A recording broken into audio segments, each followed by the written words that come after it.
being said, I worked in a district office as a staff assistant, so I just kind of want to quickly explain the difference between a district office and then the DC office, so we're all clear on it. So the district office is the office that is meant for all of us to go to call, to talk to bother. The DC office is really concerned with what's going on the floor of the House at any given time with legislation. So the jobs in the DC office are different than the jobs in any district office. So in a DC office, you'll have legislative aides whose job is just to read any law that comes to the floor and help the Congress person interpret it. You have a chief of staff, you have a communications director, you have a political director. It's very legislatively oriented.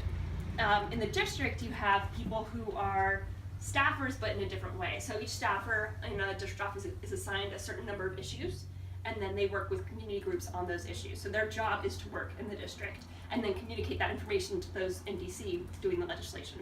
So that being said, if you have a concern or a comment or you want to call somebody, call the district office.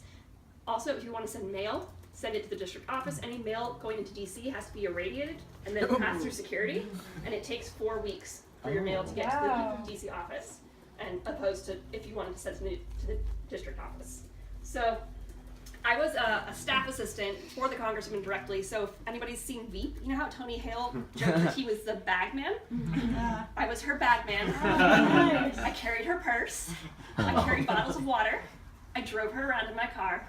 I spent a lot of quality time with Congresswoman Herman.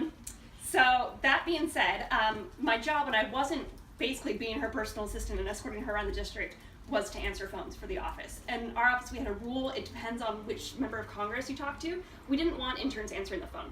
We only wanted people answering the phone who knew what they were talking about, who were able to talk to people and get good information and then relay that back, because phone calls were really, really, really important to us. Interns should not be answering the phone. If you're 16 years old, probably shouldn't be answering the phone in a member of Congress's office because you don't know necessarily how to respond to the member of the public. What if it's somebody who's upset or belligerent with you versus, just an easier phone call.